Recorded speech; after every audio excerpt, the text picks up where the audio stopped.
আমাদের দেশে বেশিরভাগ মুসলমান রমাদান মাস আসলে আমরা কম বেশি নেকামলের চেষ্টা করি, কিন্তু রমাদানের অনেক আগে থেকে যে আমাদের যথাযথ পূর্ব প্রস্তুতি গ্রহণ করার কথা, দুর্ভাগ্যজনকভাবে সেই প্রস্তুতি যথাযথভাবে আমরা বেশিরভাগ লোক গ্রহণ করি না, যার ফলে রমাদান আসে, রমাদান চলে যায়, আবার রমাদান মাস আসে, আবার চলে যায়।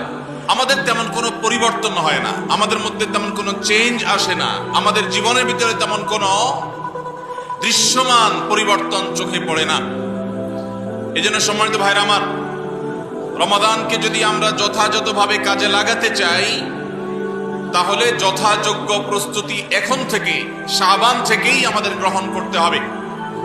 প্রিয় নবী সাল্লাল্লাহু আলাইহি সাল্লাম বলেছেন, ইন্নাল্লাহা ইউহিব্বু ইযা আমিলা আহাদুকুম আমালান আন ইউতকিনাহ। আল্লাহ রাব্বুল আলামিন বান্দা যে কোনো কাজ করলে সেটা যদি ইতকানের সাথে করে, দৃঢ়তার সাথে করে, উত্তম উপায়ে করে, যথাযথভাবে করে, সে কাজটা যদি করার মতো করে, তো আল্লাহ তাআলা সেটাকে পছন্দ করেন এবং ভালোবাসেন। আমরা যদি রমাদান মাসে সিয়াম এবং কিয়াম, রোজা এবং তারাবি, অন্যান্য আমল ইবাদত বন্দিগি গতানুগতিকভাবে করে শেষ করি, আমরা যদি দায় সারাভাবে শেষ করি, তাহলে এটা আল্লাহ তাআলার প্রিয় পাত্রে আমাদেরকে শামিল করবে না। আর যদি রমাদানের প্রত্যেকটি ইবাদত বন্দিগি এটা হয় ইতকানের সাথে, এটা হয় দৃঢ়তার সাথে, এটা হয় সুন্দরতম উপায়ে, এটা হয় যথাযথভাবে, তাহলে সেই ইবাদত আমাদেরকে আল্লাহর প্রিয় পাত্রে পরিণত করবে ইনশাআল্লাহ। প্রিয় ভাইরা আমার, রমাদান মাসের সেই ইবাদত বন্দিগিগুলোকে যথাযথভাবে করবার প্রয়োজনেই আগে থেকেই আমাদের যথাযথ প্রস্তুতিও থাকতে হবে। কারণ কথায় আছে, যে কোনো কাজের যথোপযুক্ত এবং প্রয়োজনীয় প্রস্তুতি গ্রহণ করা মানে হলো সেই কাজটির অর্ধপূর্ণতা।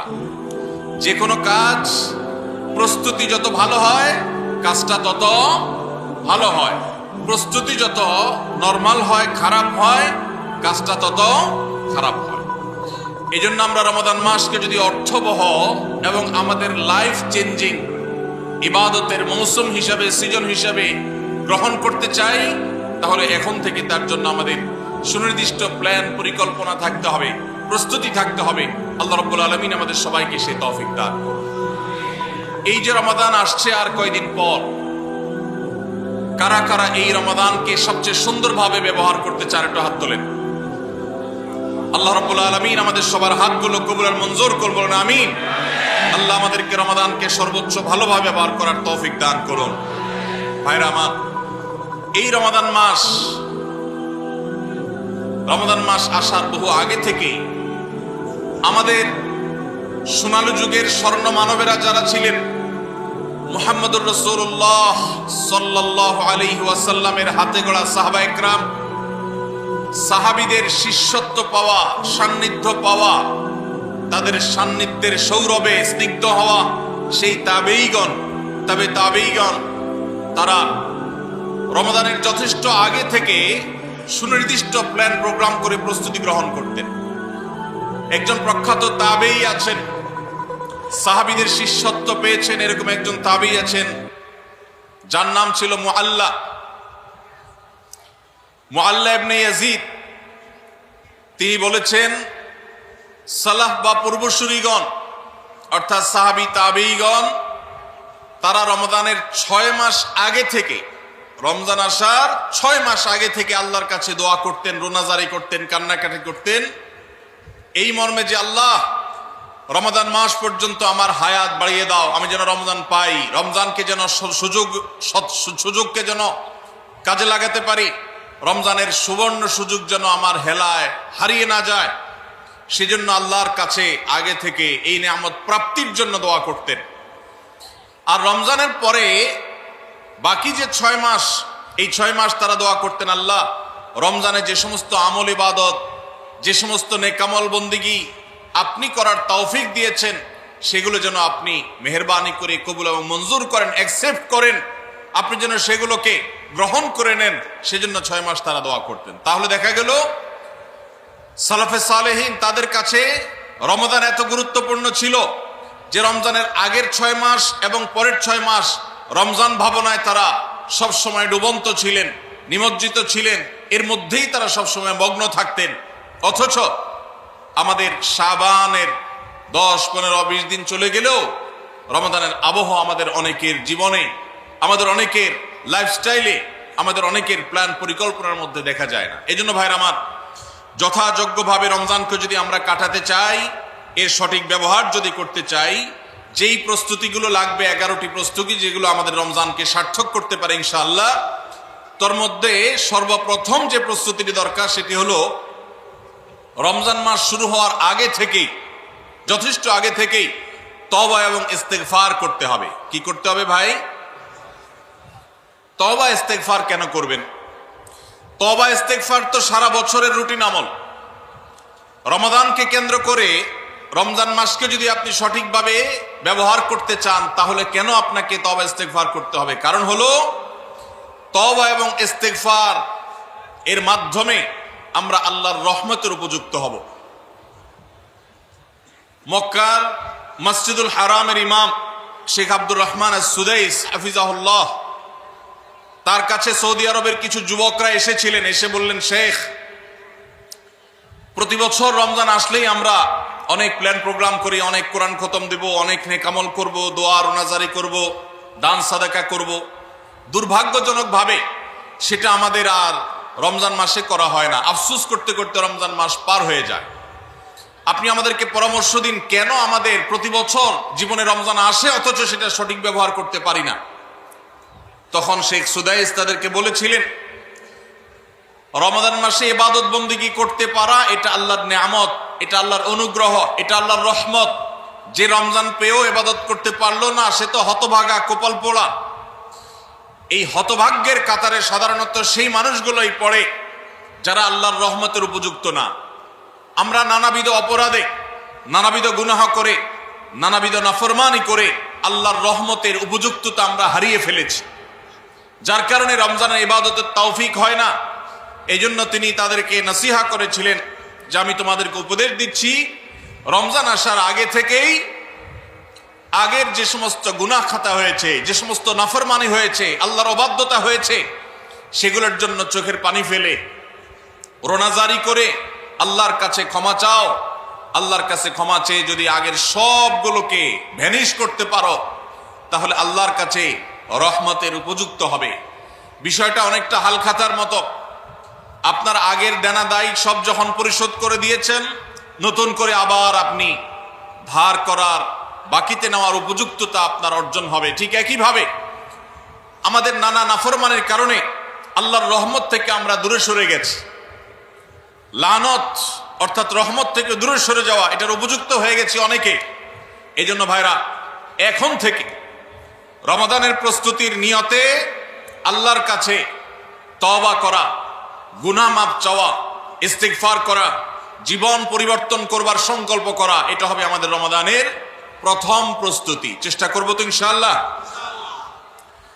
প্রতিদিন যখনই তৌফিক হয় আল্লাহর সাথে একটু কথা বলবেন, আল্লাহ আমার সমস্ত গুনাহগুলো মাফ করে দিন, আমার নাফরমানি মাফ করে দিন, আমাকে আপনি ক্ষমা করে দিন। আমি যদি আপনার রহমতের জন্য কোনো কারণে অনুপযুক্ত হয়ে যাই, আমার কোনো বদবখতির কারণে, আমার কোনো কৃতকর্মের কারণে, তো আপনি সেগুলো মাফ করে দিন। এই যে দোয়া, এই দোয়া আপনাকে রমাদানে আল্লাহর ইবাদত বন্দেগী করার, আল্লাহর কাছে রোনাজারি করার, আল্লাহর কাছে ভালো আমল নিবেদন করার যে তৌফিক, এটার উপযুক্ত করে দিবে ইনশাআল্লাহ। তাহলে রমাদানের প্রস্তুতির প্রথমটি আমরা পেয়ে গেলাম, সেটা হলো আগের গুনাহ খাতাগুলো থেকে ইস্তিগফার করা, তওবা করা, ফিরে আসা। এর মধ্য দিয়ে রমাদানে ইবাদতের জন্য নিজেকে প্রস্তুত করব ইনশাআল্লাহ। চেষ্টা করা যাবে না ইনশাআল্লাহ। নাম্বার 2, দ্বিতীয় প্রস্তুতি হলো রমাদান মাসে আল্লাহ রাব্বুল আলামিন এই মাসের যে ফজিলত বর্ণনা করেছে, কোরআন এবং হাদিস সম্পর্কে যাদের মৌলিক ধারণা আছে, হাদিসে রাসূল সম্পর্কে যাদের একটু ঘাটাঘাটিও আছে, তারা জানেন 2-3টা আমল সম্পর্কে কোরআন এবং সুন্নাহ সবচেয়ে বেশি সংখ্যক ভাষ্য বর্ণিত হয়েছে। সবচেয়ে বেশি সংখ্যক, এত ফজিলতের, এত তাৎপর্যের, এত মর্যাদার হাদিস আর অন্য আমল সম্পর্কে সাধারণত দেখা যায় না। সেই কয়েকটি আমল যেগুলোর ফজিলত বিপুল পরিমাণ, যেগুলোর ফজিলত সম্পর্কিত হাদিসের সংখ্যা অনেক, সেই রকম আমলগুলোর মধ্যে থেকে অন্যতম আমল হলো এই রমাদান কেন্দ্রিক আমল, সিয়াম, রোজা, এগুলোর ফজিলত।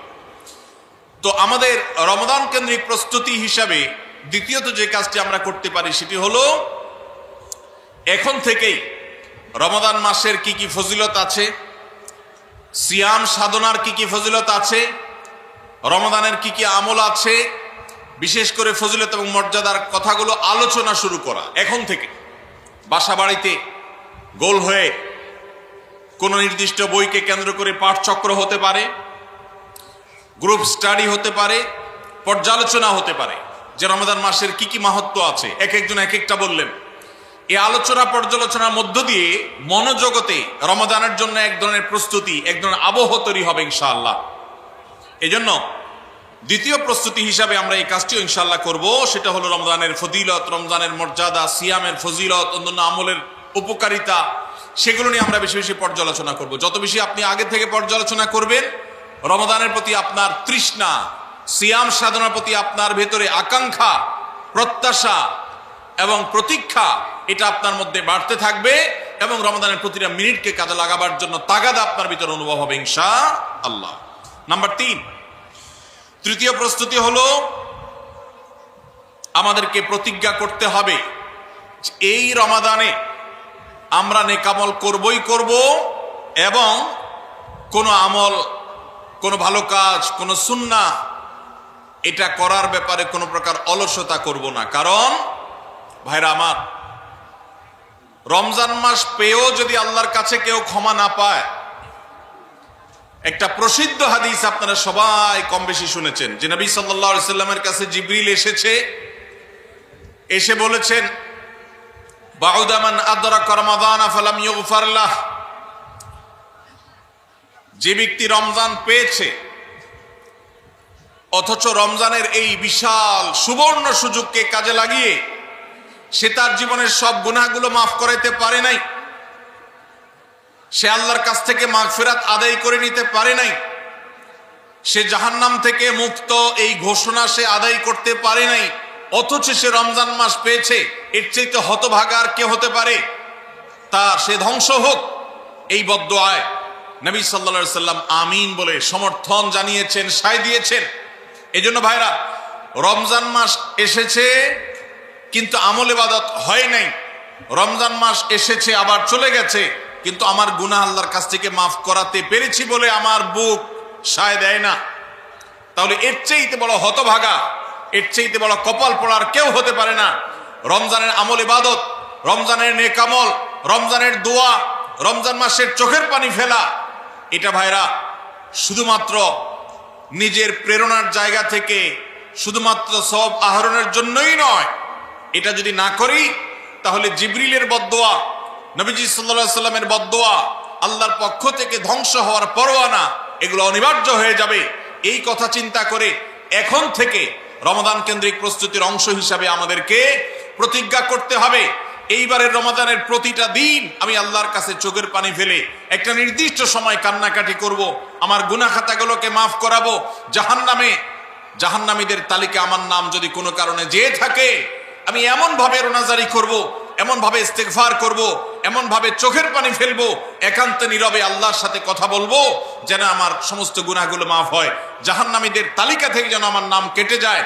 এর জন্য ভাইরা এখন থেকে প্রতিজ্ঞাটা করতে হবে। প্রস্তুতি হলো কাজ হবে রমজানে, কিন্তু প্রতিজ্ঞা হবে এখন থেকে যে আমি কোনোভাবে এইবারের রমজানের সুযোগ আর হাতছাড়া করব না। আল্লাহ, তাহলে 3 নম্বর হলো যে রমজান কেন্দ্রিক সমস্ত আমলগুলো করব, আল্লাহর কাছে তওবা ইস্তেগফার করে নিজের গুনাহগুলোকে মাফ করায় ছাড়বো, জাহান্নাম থেকে মুক্তি তথা নাজাত এটা নিজের করে নেব।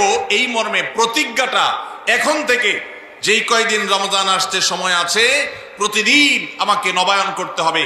প্রতিজ্ঞা আজকেরটা যেভাবে হবে কালকেরটা আরো স্ট্রং হবে, তারপরের দিন আরো স্ট্রং হবে। প্রতিদিন আমি স্বপ্ন লালন করব কবে রমাদান শুরু হবে, আর আমি আল্লাহ রাব্বুল আলামিনের কাছে রমাদানের এই সমস্ত ইস্তেগফার, তওবা, আমল এগুলোকে নিবেদন করতে থাকবো। চেষ্টা করা যাবে না ইনশাআল্লাহ? তাহলে 3 নম্বর প্রস্তুতি হলো রমজান মাসে নেক আমল করার প্রতিজ্ঞা করা, মাগফিরাত এবং নাজাত আদায় করার প্রতিজ্ঞা এখন থেকে করা। নাম্বার 4 নম্বর যে প্রস্তুতিটা আমাদের নিতে হবে সেটা হলো, যদি আগের রমজানের কোন রোজা কারোর কাজা থাকে, এই রমজান আসার আগে আগে শাবান মাসের মধ্যেই সেই কাজাগুলো আদায় করে ফেলা উচিত। আম্মা জান আয়েশা রাদিয়াল্লাহু তাআলা আনহা বলেছেন যে নারী হিসাবে রমাদান মাসে যে কয়েকটা রোজা ভাঙতি পড়ে, নবীজি সাল্লাল্লাহু আলাইহি সাল্লাম রমাদান পরে পুরো সময়টা তার কাছে থাকার কারণে তিনি সেই রোজাগুলো রাখার সুযোগ সেভাবে পেতেন না। স্বামীর হকের কথা মাথায় রেখে রোজাগুলো রাখতেন না। এবং শাবান মাস আসলে নবীজি সাল্লাল্লাহু আলাইহি সাল্লাম নিজেও বেশি বেশি নফল রোজা রাখতেন। ওই সুযোগে মা আয়েশা রাদিয়াল্লাহু তাআলা আনহা বলেছেন যে তিনিও তার রমজানের বাকি রোজা যেগুলো ছিল ভাঙতি রোজা, সেগুলো তিনি রেখে ফেলতেন। তো এই হাদিস থেকে বোঝা যায় রমজানের রোজা যদি কারোর কাজা হয়, পুরুষদের অসুস্থতার কারণে হতে পারে, মা বোনদের মাসিকার কারণে হতে পারে, তাহলে সেই রোজা যত দ্রুত সম্ভব আমরা কাজা করে ফেলবো। এবং সেই কাজা করতে যদি কোনো কারণে, যৌক্তিক কারণে বা যে কোনো কারণে যদি বিলম্ব হয়, তাহলে এই বছরের আসন্ন রমাদানের প্রস্তুতির অংশ হিসাবে আগের রমজানের কোনো ভাঙতি রোজা থাকলে সেগুলো সব রেখে কাজা করে সম্পূর্ণভাবে এই রোজার জন্য প্রস্তুত হবে। এটা হলো 4 নম্বর প্রস্তুতি। নাম্বার 5 নম্বরের রমজানের প্রস্তুতি হলো, আল্লাহ রাব্বুল আলামিনের কিছু সাধারণ ক্ষমা আছে, কমন ক্ষমা, গণহারে মাফ। আল্লাহ তাআলার এই যে সাধারণ ক্ষমা, গণহারে মাফ, দুটি বিষয় এই গণহারে মাফ থেকে মানুষকে দূরে সরিয়ে রাখে। আল্লাহর গণহারে যে ক্ষমা, এই গণক্ষমার উপযুক্ততা নষ্ট করে দেয় দুটি জিনিস। তার একটি হলো শিরক, আরেকটি হলো হাসাদ। একটা হলো হিংসা, আরেকটা হলো শিরক। নবী করিম সাল্লাল্লাহু আলাইহি ওয়াসাল্লাম বিভিন্ন হাদিস থেকে আমরা জানি, তিনি বলেছেন আল্লাহ রাব্বুল আলামিন বিশেষ করে লাইলাতুন নিসফি মিন শাবানে যখন মানুষকে গণহারে ক্ষমা করেন, তখন 2 শ্রেণীর মানুষকে আল্লাহ তাআলা মাফ করেন না, ইল্লা লিল মুশরিকিন ও মুশাহিন। তবে যদি মুশরিক আর মুশাহিন থাকে, শত্রুতা করে, হিংসা করে অন্যের প্রতি, এইরকম মানুষ যদি থাকে, তাদেরকে আল্লাহ তাআলা সাধারণ ক্ষমা আওতায় আনেন না। রমাদানে আল্লাহ তাআলা প্রতিদিন বহু মানুষকে সাধারণ ক্ষমা করেন। রমাদান যখন কাছে আসে, শেষ দশক আসে, তখন সাধারণ ক্ষমার পরিমাণ বেড়ে যায়। আল্লাহ সুবহানাহু ওয়া তাআলা বলেছেন ওয়ালিল্লাহি উতা, নবী সাল্লাল্লাহু আলাইহি সাল্লাম বলেছেন ওয়ালিল্লাহি উতাকাউ মিনান নার ওয়া যালিকা ফি কুল্লি লাইলা। রমজানের প্রত্যেক রাতে বহু মানুষকে আল্লাহ তাআলা জাহান্নাম থেকে মুক্ত ঘোষণা দিয়ে দেন। অমুক জাহান্নাম থেকে মুক্ত, অমুকের ছেলে অমুক জাহান্নাম থেকে মুক্ত, অমুকের ছেলে অমুক, তার নাম জাহান্নামের তালিকা থেকে কাটা, জান্নাতের তালিকা চলে আসবে। অসংখ্য মানুষকে এভাবে এই সুযোগ আল্লাহ তাআলা দান করেন। যারা শিরকে লিপ্ত, সেটা যেই কোনো ধরনের শিরক হোক, কবরকে যারা সিজদা করে, মাজারকে যারা পুজো করে, জীবিত মৃত মানুষকে যারা সিজদা করে, কবরে যারা প্রার্থনা করে, সেখানে যারা সন্তান চায়, ব্যবসার উন্নতি চায়, যত প্রকার শিরক আছে কবর কেন্দ্রিক, এগুলাতে লিপ্ত হয়, অথবা এর বাইরে আরো যত রকমের শিরক গোটা দুনিয়াতে আছে, কোন প্রকার শিরকে যখন মানুষ লিপ্ত হয়, তখন এই ব্যক্তি আল্লাহ তাআলার সাধারণ ক্ষমার উপযুক্ত আর থাকে না। এই জন্য ভাইরা, রমজানের প্রস্তুতির অংশ হিসাবে 5 নম্বরের যে প্রস্তুতি আমরা গ্রহণ করব, সেটা হলো আল্লাহ তাআলা যেহেতু রমজানে অনেককেই সাধারণ ক্ষমা করবেন, আমি যেন সেই সাধারণ ক্ষমা প্রাপ্ত সৌভাগ্য মানুষদের তালিকায় ঢুকতে পারি, সেজন্য আমার অন্তর থেকে হিংসাকে ধুয়ে মুছে সাফ করে ফেলতে হবে। কোন মুসলমানের কল্যাণ দেখে আমার কষ্ট হবে না, কারোর ভালো দেখে আমার ভেতরে জ্বালা পড়া হবে না। পারলে তার জন্য আরো বেশি দোয়া করব, যে কারোর ভালো হোক আমি আরো ভালো চাইবো, কারোর কোনো ক্ষতি আমি চাইবো না। এই কল্যাণকামিতাই হলো দিন। আদ-দীনু আন-নাসীহা। কিলা লিমান ইয়া রাসূলুল্লাহ? ক্বালা লিল্লাহি ওয়া লিরাসূলিহি ওয়া লিআম্মাতিল মুসলিমিনা ওয়া আইম্মাতিহিম। নবী সাল্লাল্লাহু আলাইহি সাল্লাম বলেছেন, ধার্মিকতা কিসের নাম? ধার্মিকতা, দিনদারিতা কিসের নাম? ধার্মিকতা হলো কল্যাণকামিতার নাম। আল্লাহ রাব্বুল আলামিনের আদেশ নিষেধ মেনে চলা, নবী সাল্লাল্লাহু আলাইহি সাল্লামের আদেশ নিষেধ মেনে চলা, এটাই হলো তাদের জন্য কল্যাণকামিতা। আর সকল স্তরের সাধারণ মানুষের কল্যাণ চাওয়া, কারোর ক্ষতি না চাওয়া, এটাই হলো দিনদারিতা। যে ব্যক্তি কারোর ক্ষতি চায়, যে মুসলমান আরেক মুসলমানের ভালো দেখলে তার ভিতরে জ্বালা পোড়া করে, অস্থিরতা আসে, সে ভালো মুসলমান না, সে হিংসুক, তার ভিতরে কবিরা গুনাহ আছে।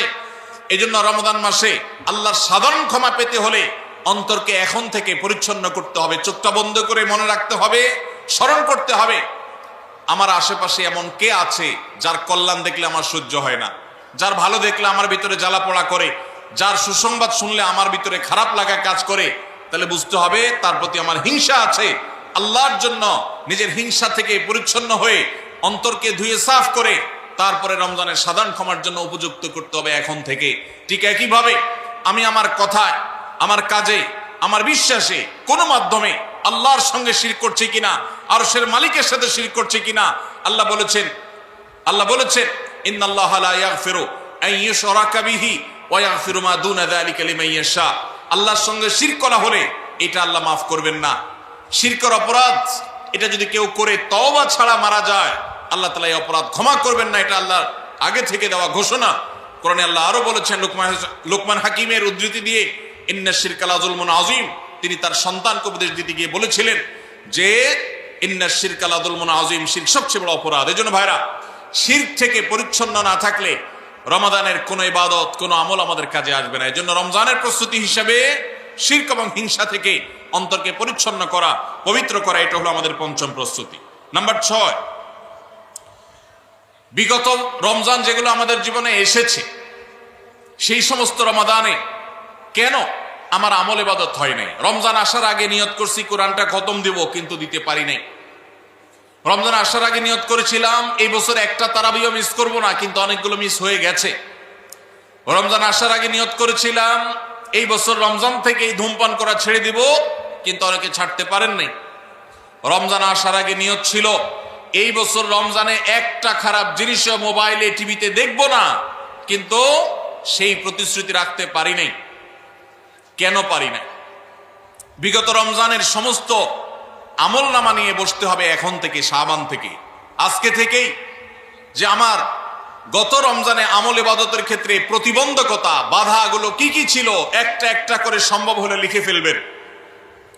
নাম্বার 1, আমি তারাবিটা নিয়মিত পড়তে পারি নাই, কারণ অমুক অমুক বন্ধুর সাথে আড্ডায় যেতে হয়েছে, তাহলে এটা আমার একটা বাধা। আমি হারাম জিনিস থেকে বেঁচে থাকবো, কিন্তু পারি নাই কেন? কারণ ফেসবুকে ঢুকছে একটা কাজে, সেখান থেকে আমার আরো 5টা অকাজ করা লাগছে, তাহলে এটা আরেকটা কারণ, ফেসবুক। এইভাবে একটা একটা করে আপনি যদি কারণ লেখেন, লেখার পর আসন্ন রমাদানকে অর্থবহ এবং সার্থক করবার স্বার্থে এবং প্রয়োজনে সেই চিহ্নিত কারণগুলো একটা একটা ধরে হিম্মত করে, সৎসাহস করে আল্লাহকে সন্তুষ্ট করবার আশায় ছুঁড়ে ফেলে দিতে হবে নিজের জীবন থেকে। এই সংকল্প এবং এই কাজটা যদি আপনি করতে পারেন, তাহলে ইনশাআল্লাহ আপনি দেখবেন আপনার এই রমজান আপনার জীবনের শ্রেষ্ঠ রমজান হয়েছে। ভাইরা আমার, নবী করিম সাল্লাল্লাহু আলাইহি সাল্লাম তাঁর জীবদ্দশায় কয়টা রমজান পেয়েছেন? মাত্র 8টা রমজান পেয়েছে। দ্বিতীয় হিজরিতে রমজানের রোজা ফরজ করা হয়েছে, 10ম হিজরিতে আল্লাহ তাকে দুনিয়া থেকে নিয়ে গেছেন। মাত্র 8টা রমাদান তিনি পেয়েছেন নবী সাল্লাল্লাহু আলাইহি সাল্লাম। বহু সাহাবী আছেন তাদের জীবনে রমজান মাত্র পেয়েছেন একটা রমজান পেয়েছেন। এরপরে রমজান আসার আগে হয়তো জিহাদের ময়দানে গিয়ে শাহাদাত বরণ করেছেন। অনেক সাহাবী আছেন হয়তো 40, 45, 50 বছর বয়সে ইসলাম গ্রহণ করেছেন, এরপরে কয়েক বছরের মধ্যে দুনিয়া থেকে চলে গেছেন, রমজান পেয়েছেন অল্প কয়েকটা। আর আমরা জন্মসূত্রে মুসলমান হওয়ার সুবাদে এক একজন মানুষ 20টা, 30টা, 40টা, 50টা রমজান আমরা পেয়েছি। দুর্ভাগ্য আমাদের, সাহাবা একরাম মাত্র 2, 4, 5টা রমজান পেয়ে তাদের জীবনকে যেই পর্যায়ে নিয়ে গেছেন, আমরা বেশিরভাগ মানুষ জীবনে 30, 40, 50টা রমজান পেয়েও আমাদের জীবনকে সে পর্যায়ে নিতে পারি নাই। ভাইরা আমার, এই জন্যই আসন্ন রমাদানকে সঠিকভাবে ব্যবহার করবার জন্য আমাদের বিগত রমজানগুলোর সমস্ত সমস্যাগুলোকে চিহ্নিত করতে হবে। কি কি কারণে আমি এর আগের রমজানগুলো সঠিকভাবে কাজে লাগাতে পারিনি, ব্যবহার করতে পারিনি, সেগুলো একটা একটা করে দূর করতে হবে। যেমন সোশ্যাল মিডিয়া, ফেসবুক, ইউটিউবের আসক্তি, এটা আমার আগের বছর রমাদানের যে ইবাদত, এটার ক্ষেত্রে প্রতিবন্ধকতা ছিল। তাহলে এই বছরের ইবাদতের প্রস্তুতির অংশ হিসাবে এই সোশ্যাল মিডিয়া, ফেসবুক আমার মোবাইল থেকে আনইনস্টল করে ফেলতে হবে। চেষ্টা করা যাবে না ইনশাআল্লাহ? ভাইরা আমার, যদি ফেসবুক আমার আমল ইবাদতের প্রতিবন্ধকতা তৈরি করে, তাহলে ফেসবুককে আল্লাহর জন্য কোরবানি করবেন রমজান মাস উপলক্ষে। কারা কারা প্রস্তুত আছেন হাত তোলেন। বুঝে শুনে হাত তুলছেন? বুঝে শুনে হাত তুলছেন? আল্লাহ এই হাতগুলোকে সবগুলোকে কবুল আর মঞ্জুর করুন। যুবক ভাইয়েরা, আপনারা ফেসবুক মোবাইল থেকে আনইনস্টল করার নিয়ত করছেন, এটার মানে কিন্তু আপনারা এক একজন আল্লাহর রাহে কোরবানি হওয়ার নিয়ত করছেন। প্রস্তুত আছেন তো ইনশাআল্লাহ? নিজেদের কোরবানি করার জন্য প্রস্তুত আছেন তো ইনশাআল্লাহ? আল্লাহ তাআলা আমাদেরকে তৌফিক দান করুন। ভাইরা আমার, রমাদানের 6 নম্বর প্রস্তুতির অংশ হিসাবে যে কাজটি করতে হবে বলছিলাম, সেটা হলো আমাদের সমস্যাগুলো কি কি হয়েছে সেগুলো চিহ্নিত করে সেগুলো দূর করতে হবে। আর 7 নম্বর প্রস্তুতির অংশ হিসাবে আমরা যেটি করব সেটা হলো রমাদান কেন্দ্রিক সমস্ত আহকাম এবং মাসাইল, বিধিবিধানগুলো আমাদের শিখে ফেলতে হবে। এটা রমজানের প্রস্তুতি। আমাদের দেশে অনেক মসজিদে ইমাম সাহেবরা তালিম করেন রোজা ভঙ্গের কারণ কি, রোজা মাকরুহ হওয়ার কারণ কি, রোজার জন্য ক্ষতিকর বিষয়গুলো কি কি, এগুলো রমজান মাসে বিভিন্ন নামাজের পরে তালিম করেন। এটা একটা ভালো চেষ্টা, কিন্তু এই কাজটা যদি আমরা শাবান মাস থেকে নিজস্ব উদ্যোগে করি সেটা হবে আরো ভালো চেষ্টা। কথা কি বুঝে আসছে ভাই? তাহলে রমজান আসার আগে থেকেই আমরা মাসাইলের তালিম, মাসাইলের শিক্ষা, জ্ঞান অর্জন, রমজানের বিধিবিধানগুলো আমরা জানার চেষ্টা করবো। এটা হবে পার্ট অফ প্রিপারেশন ফর রমাদান। রমজানের জন্য প্রস্তুতির অংশ হিসাবে আমাদের এখন থেকে রমজান এবং সিয়ামের মাসাইলগুলো জানতে হবে। আল্লাহ আমাদের সবাইকে আমলের তৌফিক দান করুন। 8 নম্বর হলো রমজানে যে আমলগুলো করবেন এখন থেকে সেগুলোর ওয়ার্ম আপ এবং রিহার্সেল শুরু করে দিবেন, প্রস্তুতি শুরু করে দিবেন, চর্চা শুরু করে দিবেন। কারণ মানুষ দাঁড়ানো অবস্থায় হঠাৎ করে জোরে দৌড় দিতে পারে না। একটা গাড়ি সেটা দাঁড়ানো অবস্থায় হঠাৎ করে 100, 150, 110, 20 গতিতে চলতে পারে না। প্রথম 10, 20 হয়, এরপরে 40, 60 হয়, এরপর আস্তে আস্তে 100 বা 110, 20 হয়। এই জন্য রমাদান মাসে যদি আপনি বিপুল পরিমাণ ইবাদত করতে চান, অনেকে আছেন অপেক্ষা থাকেন রমজানের চাঁদ উঠলে সব শুরু করব। এদের দ্বারা জীবনে কিছুই হয় না।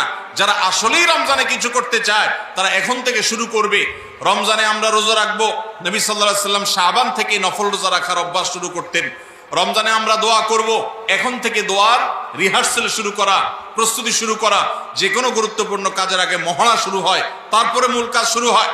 এই জন্য শাবান মাস থেকে আমাদের প্রস্তুতি চলতে হবে। চেষ্টা করা যাবে না ইনশাআল্লাহ? তাহলে 8 নম্বরের প্রস্তুতি হলো যেই আমলগুলো রমজানে করব সেগুলোর রিহার্সেল, সেগুলোর প্রস্তুতি, ওয়ার্ম আপ এখন থেকে শুরু হবে।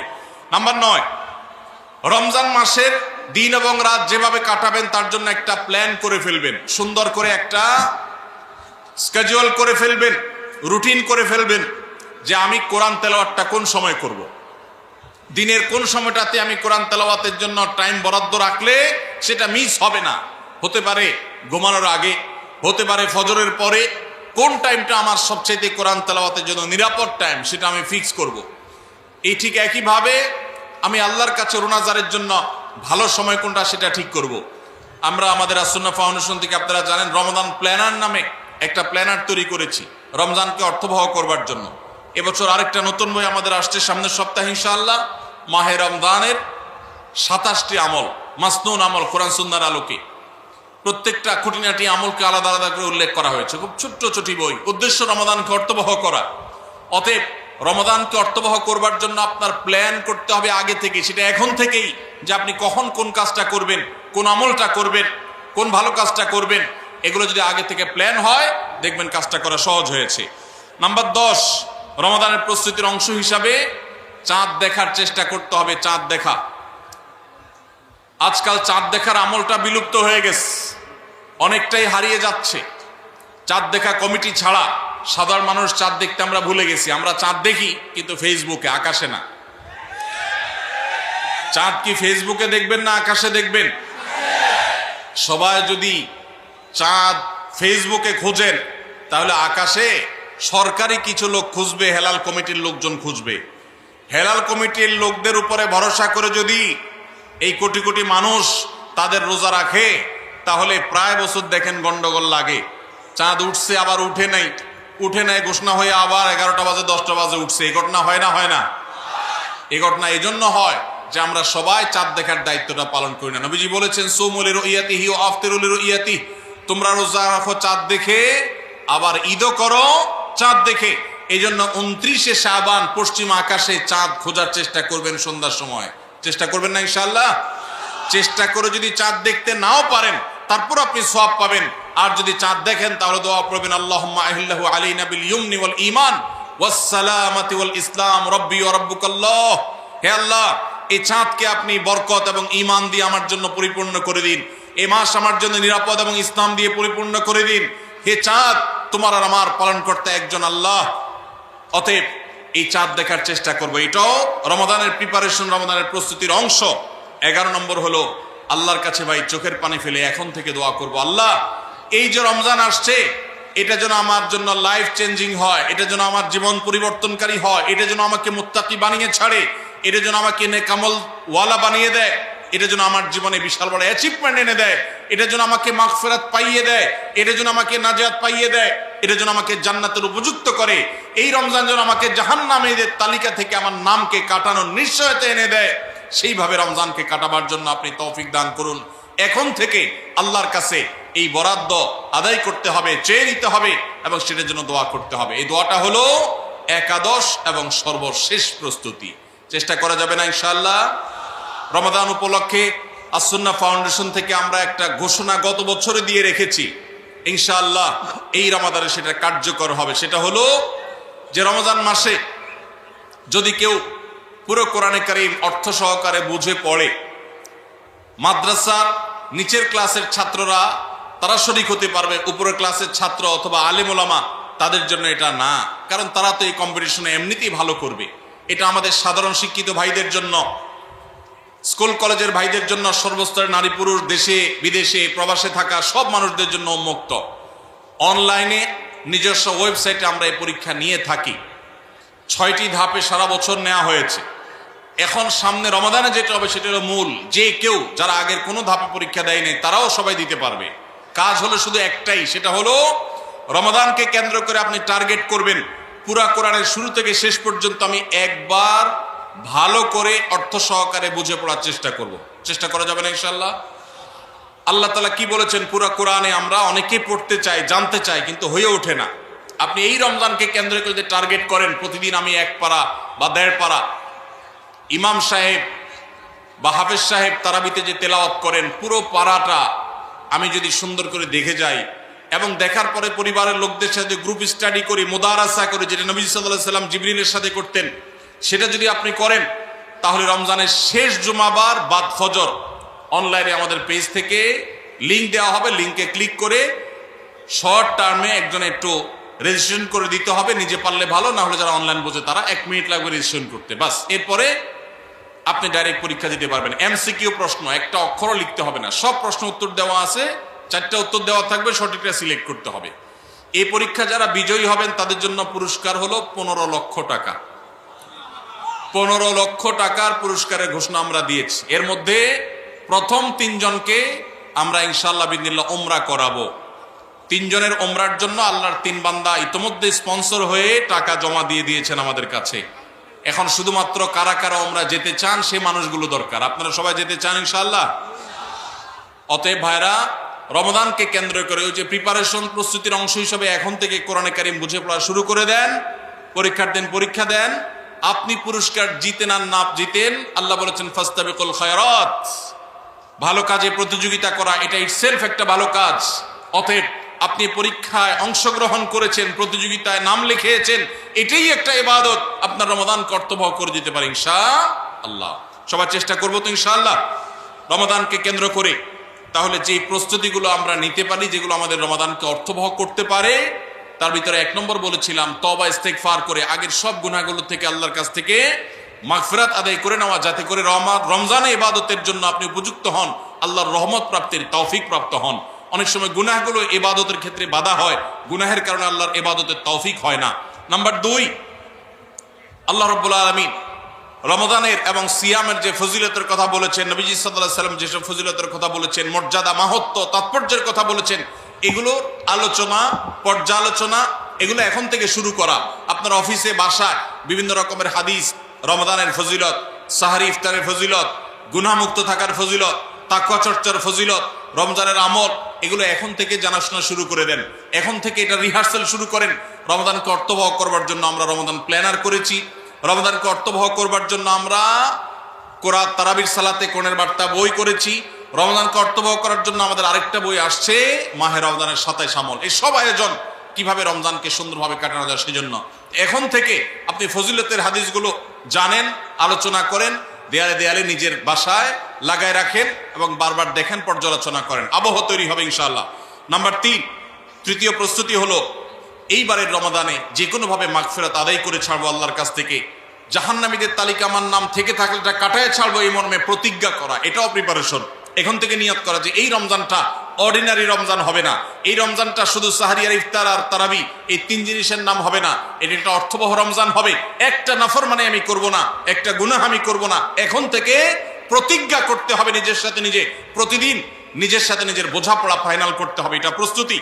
নাম্বার 4, বিগত রমাদানের যদি কোনো রোজা কাজা হয়ে থাকে সেগুলো সব আদায় করে শেষ করতে হবে শাবানের মধ্যে। নাম্বার 5, শিরক এবং হাসাদ, হিংসা, এগুলোর কারণে আল্লাহর সাধারণ ক্ষমার উপযুক্ততা মানুষ হারিয়ে ফেলে, সেগুলো থেকে মুক্ত থাকার প্রতিজ্ঞা করে মুক্ত থাকার জন্য চেষ্টা করতে হবে এখন থেকে, যে শিরক থেকে থাকলে জীবনে কখনো সেই শিরক থেকে মুক্ত হওয়া, অন্তরের কার প্রতি হাসাদ থাকলে সেটাকে দূর করা, তার কল্যাণকামী হওয়া, এগুলোর মধ্য দিয়ে রমজানে যে সাধারণ ক্ষমা হবে তার জন্য যে উপযুক্ততা তৈরি করা, এটাও রমজানের প্রস্তুতির অংশ।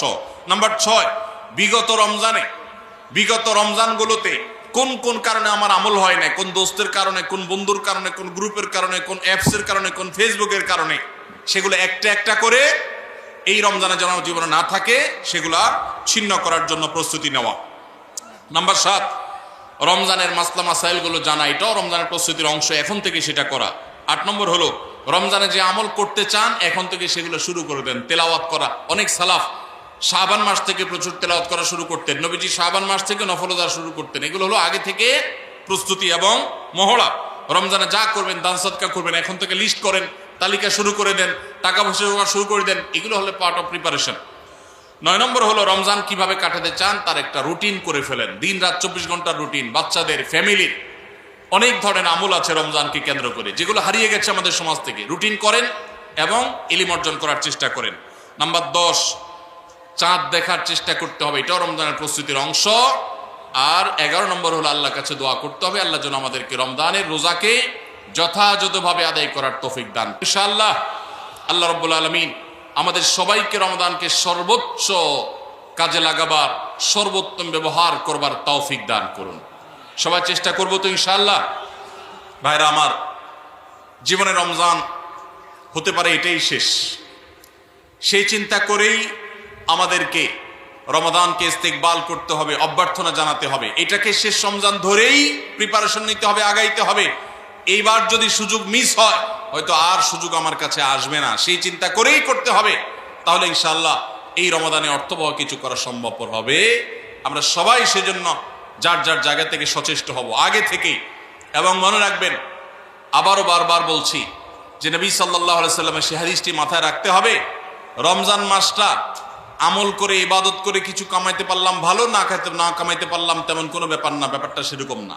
ব্যাপারটা হলো, যদি এই মাস চলে যায় আর অবহেলায় আপনি আল্লাহর কাছ থেকে মাগফিরাত আদায় করতে না পারেন, তাহলে বাউদামান আদরাকা রমাদান ওয়া লাম ইগফার লাহ, এই হাদিসের মেজদাক হবেন আপনি, এই হাদিসের প্রয়োগ ক্ষেত্র হবেন আপনি।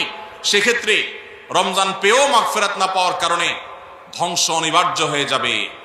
এটা শুধুমাত্র শখের বিষয় না, এটা ডু অর ডাই এর মতো ব্যাপার। আপনি রমজান পাইলেন না, মাগফিরাত পাইলেন না, জাহান্নাম নিশ্চিত হবে। অতএব যারা বাঁচতে চায় তারা এখন থেকে প্ল্যান প্রোগ্রাম করা যাবে না ইনশাআল্লাহ। সেই সাথে আমি শুরুতে যেটা বলেছিলাম, রমাদান সেই মাস যেই মাসে আমল এবং ইবাদতের শুধু উন্নতি আর তারাক্কি না, মুসলমানদের সার্বিক অগ্রগতি উন্নতি আল্লাহ রাব্বুল আলামিন এই মাসে দিয়েছেন। ঐতিহাসিক বদরের যুদ্ধের সেই স্মৃতি বিজড়িত মাস এই রমাদান, মক্কা বিজয়, বড় বড় ঘটনা ইসলামের ইতিহাসে, বড় বড় সাফল্য আল্লাহ তাআলা রমাদানে দিয়েছেন। অতএব সেই জন্য নিজেদেরকে প্রস্তুত করতে হবে, প্রস্তুতি এখন থেকে গ্রহণ করতে হবে। এবং বাংলাদেশের এই মাটি আল্লাহ রাব্বুল আলামিন যেন দ্বীনের জন্য, ঈমানের জন্য, কোরআনের জন্য, সুন্নাহর জন্য কবুল করেন। এদেশের মুসলমানদের অন্তরের অন্তঃস্থলে যেন দ্বীনকে আল্লাহ তাআলা গেঁথে দেন। আমাদেরকে সবাইকে যেন আল্লাহ তাআলা প্র্যাকটিসিং মুসলমান বানায় দেন। নামধারী মুসলমানদেরকে আল্লাহ যেন সিরিয়াস মুসলমান বানায় দেন। নামাজি মুসলমানকে যেন আল্লাহ আখলাকওয়ালা মুসলমান বানায় দেন। আখলাকওয়ালা মুসলমানকে যেন আল্লাহ মুখলিস মুসলমান বানায় দেন। আমরা সব সময় দোয়া করবো ইনশাআল্লাহ। এই আসন্ন রমাদানকে কেন্দ্র করে সেই দোয়া আরো বাড়াতে হবে, তার প্রিপারেশন আরো বাড়াতে হবে। এদেশের সংখ্যাগরিষ্ঠ মানুষ তারা ইসলামকে পছন্দ করে, মুসলমান, তারা ইসলামকে ভালোবাসে মনে প্রাণে, ধর্মপ্রাণ। এরপরও এদেশে একের পর এক বিভিন্ন সময় আমরা দেখেছি ইসলামকে নানাভাবে আঘাত করা হয়। আমরা মুসলমানরা সর্বশক্তি দিয়ে এই সামান্য কিছু হাতে গোনা ইসলাম এবং মুসলমানদের প্রতি বিদ্বেষ পোষণ করা এই অপশক্তি, এদেরকে দমন করবার শপথ আমাদেরকে গ্রহণ করতে হবে রমাদানকে কেন্দ্র করে। আপনারা অনেকে ইতোমধ্যে জেনেছেন, অনেকে আপনারা জেনেছেন এবং দেখেছেন, দেশে সংস্কার কার্যক্রম যে চলমান আছে, এখানে নারী বিষয়ক সংস্কারের যে কমিশন, সেই কমিশন পত্রপত্রিকা আপনারা দেখেছেন, অনেকে সুপারিশ করেছে বৈষম্য দূর করার নাম দিয়ে কোরআন যে বাবার সম্পত্তিতে, মায়ের সম্পত্তিতে মেয়েদেরকে ছেলেদের অর্ধেক সম্পদ দিতে বলেছে, সে আইনটা এখনো সামাজিকভাবে প্রচলিত আইনে কার্যকর আছে। এইটাকে পরিবর্তন করার, আল্লাহর বিধানকে পরিবর্তন করার সুপারিশ করেছে এই নারী বিষয়ক সংস্কার কমিশন। এই সুপারিশ বাস্তবায়ন করার দুঃসাহস যদি কেউ দেখায়, তাহলে এটা হবে সবচেয়ে বড় অপরিণামদর্শী কাজ, সবচেয়ে দুর্ভাগ্যজনক অধ্যায়। শুনতে খুব ভালো শোনা যায়, খুব মুখরোচক মনে হয়। একই বাবার সন্তান, ছেলে এবং মেয়ে, ছেলে 2 টাকা পাইলে মেয়ে কেন 1 টাকা পাবে? কিন্তু এর পেছনে লুকায়িত আছে এক গভীর শয়তানের ষড়যন্ত্র। সেটা হলো পশ্চিমা পৃথিবীর মানুষেরা তাদের পরিবার ব্যবস্থাপনা ধ্বংস হয়ে গেছে, বহু আগেই তাদের পরিবার ব্যবস্থাপনা মুখ থুবড়ে পড়েছে। আজ এই ভারতবর্ষে শুধু মুসলমান কেন, আমাদের এই অঞ্চলের হিন্দু, খ্রিস্টান, বৌদ্ধ সব ধর্মের মানুষের মধ্যে পারিবারিক বন্ডিং এবং পরিবার ব্যবস্থাপনা, স্বামী স্ত্রীর মধ্যকার সৌহার্দ্য যতটুকু আছে, পশ্চিমারা সেগুলা কল্পনাও করতে পারে না। ওরা আমাদের চাইতে জ্ঞানে বিজ্ঞানে এগিয়ে থাকতে পারে, ওরা আমাদের চাইতে তথ্য প্রযুক্তিতে অগ্রসর থাকতে পারে, তারা অবকাঠামোতে আমাদের চাইতে 200 বছর এগিয়ে থাকতে পারে, কিন্তু পরিবার ব্যবস্থাপনা আমরা ওদের চাইতে 500 বছর এগিয়ে আছি। আমাদের এখানকার স্বামী স্ত্রীর মধ্যকার ভালোবাসা, এটা তাদের দেশে সোনার হরিণ। আমাদের এখানকার সন্তানের সাথে বাবা মার বন্ডিং, তাদের ওখানে সেটা দুষ্প্রাপ্য। ভাইরা আমার, এই যে সমতার নাম দিয়ে, বৈষম্য দূরের নাম দিয়ে এই যে নতুন প্রস্তাবনা আসছে, এই প্রস্তাবনার মিনিং হলো পরিবার ব্যবস্থাপনাকে ধ্বংস করে ফেলা। কিভাবে সেটা? ছেলে এবং মেয়ে উভয় যখন সমান সমান হারে 1 টাকা 1 টাকা করে পাবে, তখন পশ্চিমাদের মতো ছেলে বলবে মেয়েকে, বাসা ভাড়া তুমি অর্ধেক শেয়ার করো, সংসার খরচ তুমি অর্ধেক শেয়ার করো, যেভাবে পশ্চিমা পৃথিবীতে আছে। এইটা যদি শুরু হয়, তখন পরিবার ব্যবস্থাপনা ওদেরটা যেরকম ধ্বংস হয়েছে, আমাদেরটাও ধ্বংস হওয়া অনিবার্য হবে। দুইজনকে ঘরের বাহির হতে হবে। এটা হলো স্বামী স্ত্রীর মধ্যকার রেষারেষি শুরু হওয়ার একটা সূচনা, একটা সূত্রপাত, যে তোমার কাছেও 2 টাকা আছে, আমার কাছেও 2 টাকা আছে, তাহলে সংসার খরচ আমি দিলে তুমি কেন দিবা না, তোমাকেও দিতে হবে। এখন আল্লাহ রাব্বুল আলামিন যে সুন্নাতুল্লাহি ফিল আরদ, পৃথিবীতে আল্লাহর যে নিয়ম রেখেছেন, পুরুষরা বাহিরের দিকটা সামলায়, মেয়েরা ভেতরের দিকটা সামলায়। পুরুষরা বাহিরের জগৎটাকে দেখে, মেয়েরা ভেতরের জগৎটাকে দেখে। এই যে বন্টন, এই বন্টনের মধ্য দিয়ে যে পরিবার ব্যবস্থাপনা মানব সভ্যতার শুরু থেকে আজও পর্যন্ত আসছে, এটার ভিন্ন পথ এক্সপেরিমেন্ট করে চালিয়ে পরীক্ষা চালিয়ে পশ্চিমারা ফেইলিওর হয়ে গেছে, ব্যর্থ হয়ে গেছে। এখন আমাদের সমাজকে ব্যর্থ করার অপচেষ্টায় এদেশে তাদের কিছু দোসররা করছে এবং তারা এ কাজে লিপ্ত আছে। বিধায় আমাদেরকে চোখ কান খোলা রাখতে হবে। কোরআনে কারিমের আইন, কোরআনে কারিমের বিধান এমনিতেই তো নাই। যে দুই একটা সমাজের খাঁজে ভাজে আছে, এগুলাকে ধুয়ে পরিষ্কার করার যে শয়তানের ষড়যন্ত্র, নীল নকশা, এটা ইনশাল্লাহ এদেশের মানুষ বাস্তবায়ন করতে দিবে না। এদেশের মানুষ দিনকে যতটা ভালোবাসে, ফু মেরে তুড়ি মেরে সংস্কারের নামে আল্লাহর দেওয়া সে বিধান, এটাকে উড়িয়ে দেয়া হবে আর সাধারণ মানুষ চুপচাপ বসে থাকবে। এটা বোকার স্বর্গে বসবাস করা ছাড়া আর কিছুই নয়। এমনিতেই কোরআনের কোন আইন, কোন বিধান, আল্লাহর আদেশ বা নিষেধ মুসলিম অধ্যুষিত দেশ হিসাবে, ধর্মপ্রাণ মানুষদের দেশ হিসাবে, সেটা আমাদের আইনে, সংবিধানে এমনিতেই স্থান পাচ্ছে না।